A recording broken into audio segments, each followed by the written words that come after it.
Mbotele Mpangi, Mbotele Zolampangi, c'est Nganio, Nga Christian Brice, toujours à Montréal.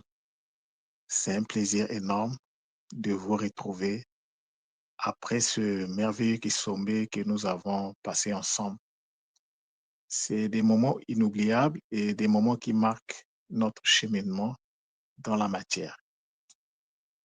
Et donc, n'oubliez jamais, Glempangi, que nous sommes venus ici sur Terre, nous sommes dans le NZA, en tant que expérimentation, c'est-à-dire que nous sommes des corps à travers la source rentre en expérimentation, mais nous sommes également ici pour nous purifier et en même temps construire notre corps qui va nous servir à l'ascension, donc au Punaka. Alors donc, tout ce que nous faisons, ça participe à cette construction-là. Alors, j'aimerais d'abord rendre hommage à la source divine et unique, Mama Wandombi, pour tout ce qu'elle ne cesse de faire en notre faveur pour permettre notre avancement.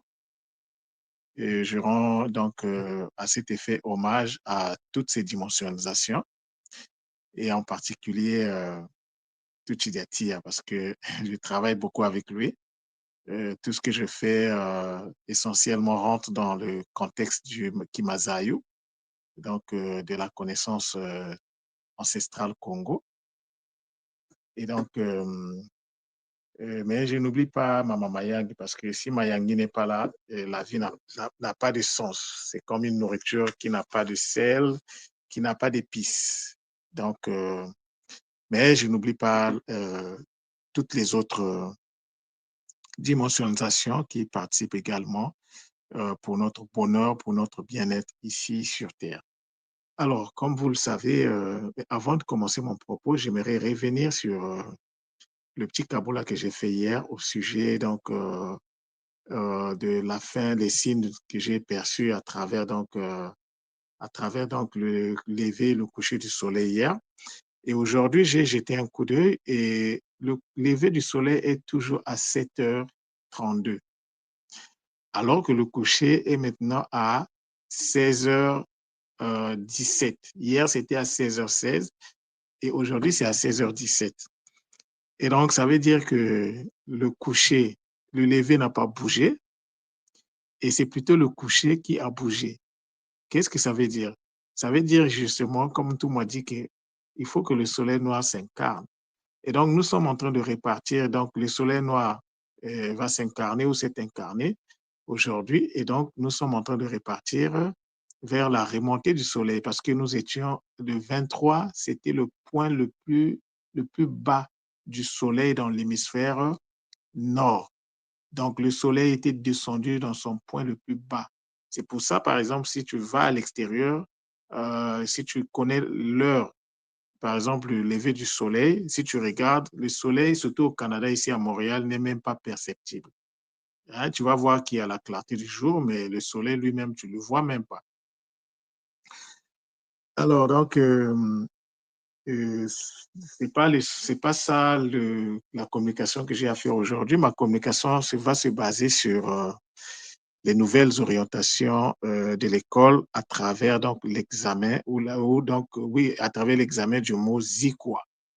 Parce que tout le monde nous a annoncé que il va falloir que nous puissions travailler à travers les Zikwa, avec les Zikwa.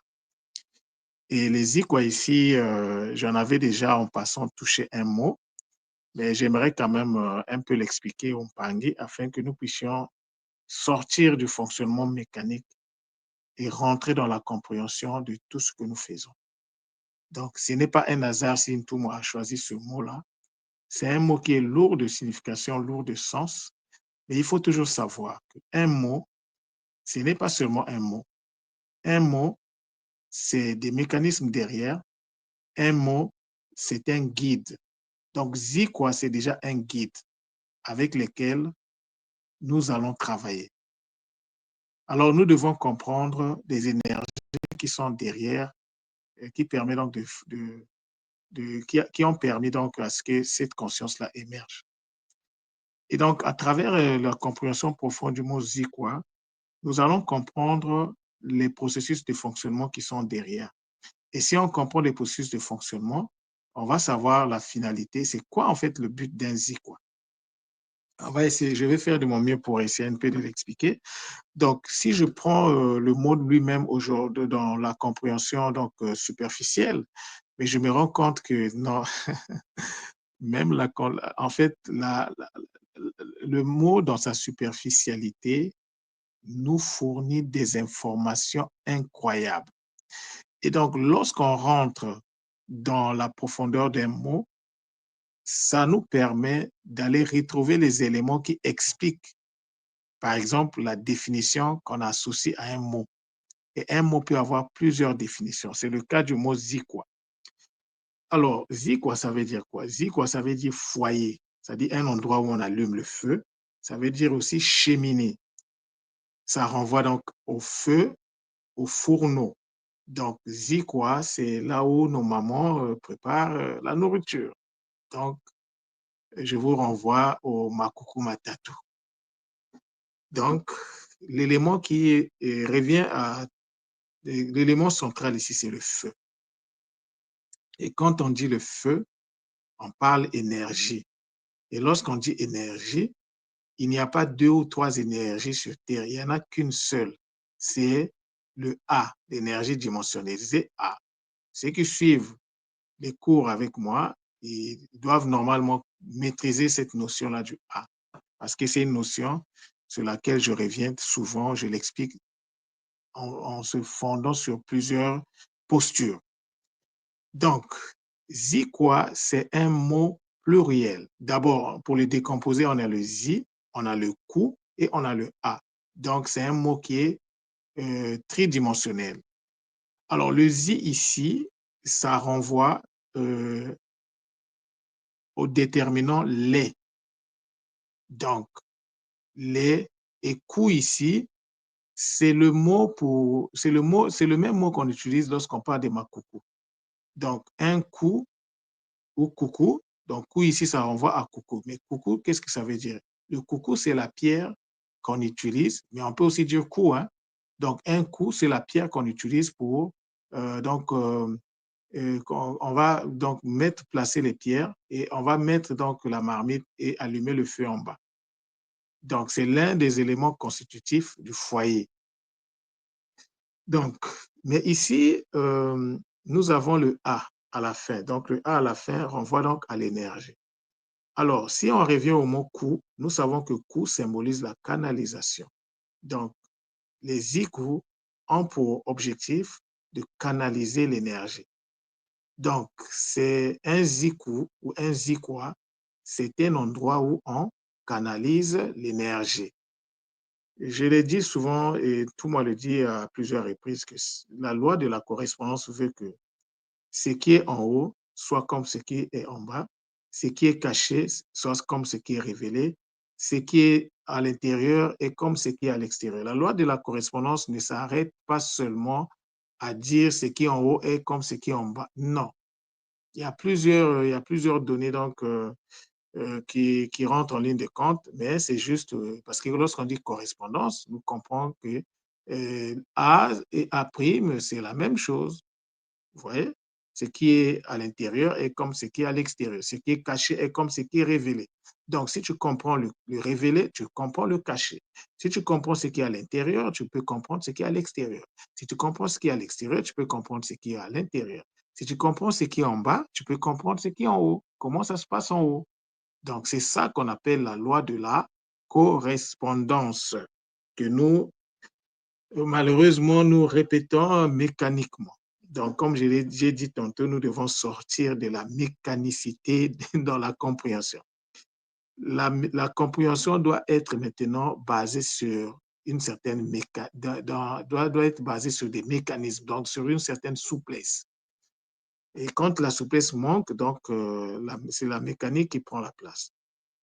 Donc, zi, c'est un mot pluriel, mais zi lui-même, c'est quoi? Zi, on peut le définir comme étant la vibration de l'énergie I. Mais ici, il faut faire très attention.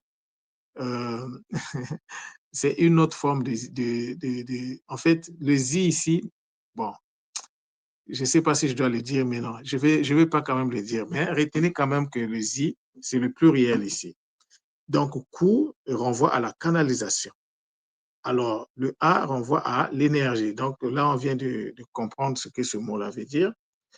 Donc, le ku, c'est, comme je disais tantôt, c'est l'une des pierres des Makuku Matatu. Donc, le zi, quoi, ici, doit être associé au ma, kuku, ma, tatu. C'est en fait les zi dont on parle, donc le pluriel, les zi, les pluriels des ku. Alors là, à travers donc ce mot, nous comprenons la place en fait des Makuku Matatu. Ça sert à quoi les Makuku Matatu? Je peux le voir, le mot zi quoi me permet de le comprendre. Donc, lorsque nous prenons le ku, comme je l'ai dit, c'est là, ku, c'est le fait de canaliser. Donc, c'est un canalisateur. Et kuku, c'est un canalisateur qui entretient une double canalisation. Donc, c'est un canalisateur qui canalise deux fois. Et quand vous prenez, par exemple, les Makuku Matatu, moi, j'ai l'image, j'ai un dessin de Makuku Matatu ici, mais je vous assure, l'Impangi, c'est magnifique. Vous allez comprendre que lorsqu'on parle de Nsaku, Nsaku a son sein, a son panzu et son zinga indépendamment. Nzinga ou Mpanzu a son Nsaku et son Nzinga, et Nzinga a son Panzu et son Nsaku. Donc, quand vous regardez finalement, les trois Makuku Matatu vont finalement se décliner en trois et donc vont nous donner 9. C'est-à-dire qu'il y a 9 êtres qui sont associés au Makuku Matatu.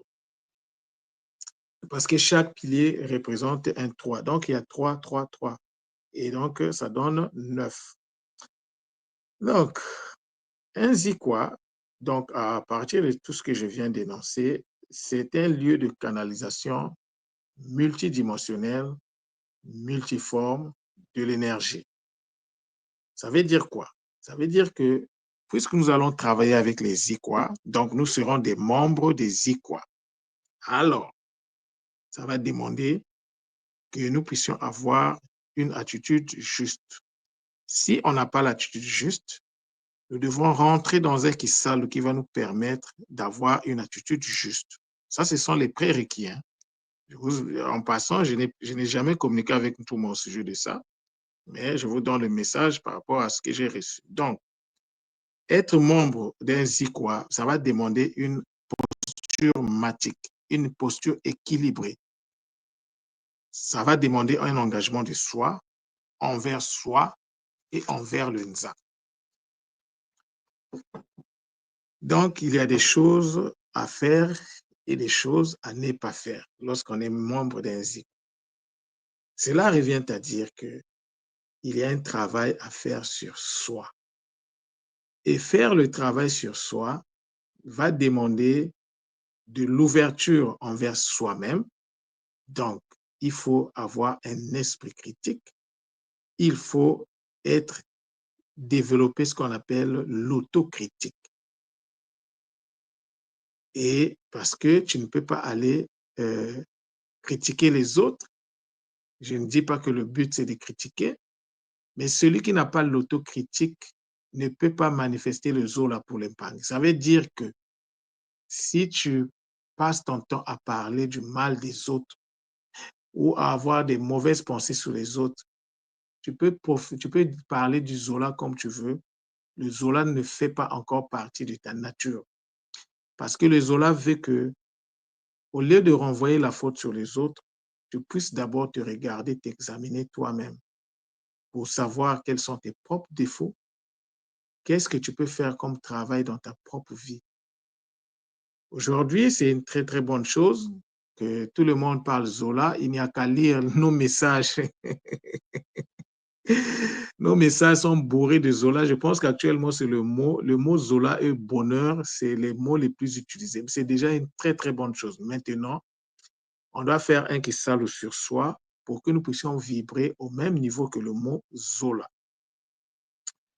Donc, ça demande une ouverture envers soi-même, donc avoir l'esprit critique sur soi, et ça demande une ouverture envers les autres, donc le respect. Et qui dit respect, dit Zola. Être membre d'un Zikwa, consiste donc à développer un style de vie. Ça consiste donc à la fin à mettre sur pied pour soi un style de vie fondé sur le Zola, l'Impangi. Mais le Zola aussi, il y a un problème. Le Zola, c'est pas seulement le dire, comme je l'ai dit tantôt, ou bien l'écrire. Non, il faut que nous puissions faire un qui s'allume sur nous pour donc permettre au Zola de se manifester, d'être une réalité palpable. Le Zola doit être vécu et le Zola doit être constaté. La présence du Zola doit se constater. Le Zola, on n'est pas obligé de dire aux gens Zola. Oui, le dire, c'est déjà très bien. Mais c'est d'abord quelque chose qu'on doit construire à l'intérieur de nous. Et Zola ici, c'est reconnaître que chacun de nous, dans chacun de nous, il y a le divin. Et chacun de nous, par rapport à ce que nous faisons, nous, nous sommes en fait le divin en expérimentation. Donc, peu importe ce que nous faisons, ce que nous faisons, c'est le divin qui est en expérimentation à travers nous. Donc, l'Impangi, c'est un bonheur d'avoir livré ce message. Et donc, la compréhension du mot Zikwa nous renvoie donc à comprendre que nous devons travailler sur le Zola, nous devons développer le Zola, nous devons être le Zola. Parce que le Zola, c'est un organe à faire pousser en nous. Et l'organe ne peut pousser que si tu comprends et que tu appliques les règles liées au Zola. Si tu n'appliques pas, tu ne comprends pas, tu n'appliques pas, ça sera difficile de comprendre ce que c'est le Zola. Et le Zola, c'est de la connaissance. Le Zola, c'est une double connaissance. La connaissance expérimentale qui est arrivée au bout de l'expérimentation, qui est le Zo, associée à la connaissance profonde qui est le La. Si on ne fait pas un travail sur le Zo et on ne fait pas un travail sur le La, le Zola ne peut pas être présent. N'oubliez pas l'Impangi, nous sommes dans la tradition ancestrale, c'est une tradition du mérite. Tu mérites, tu es ce que tu mérites en fait. Tu n'auras jamais ce que tu n'as jamais mérité. Tu peux le dire, mais ça sera juste du vent. La tradition ancestrale est juste envers elle-même et juste envers nous. Parce que nous sommes l'incarnation d'une source qui est juste avec elle-même aussi. Donc, tu ne travailles pas, tu ne comprends pas ce que c'est le Zola, tu vas faire le Zola du vent. C'est-à-dire que quand tu vas dire le Zola, ce n'est pas le Zola que tu envoies, mais tu envoies du vent. Donc, c'était le message que j'avais à vous livrer ce matin. Autant que nous sommes, ce message nous concerne tous. Donc, nous devons chacun donc chercher à faire un Kisalo pour pouvoir vibrer au même niveau que Zola, le Zola dont on a besoin pour intégrer les Ikwa. Et comme j'ai l'habitude de le dire, Ta Nawa. Et ceux qui ont des oreilles pour entendre, puissent entendre. Zola, Zola, Zola, Matondo, Matondo, Matondo.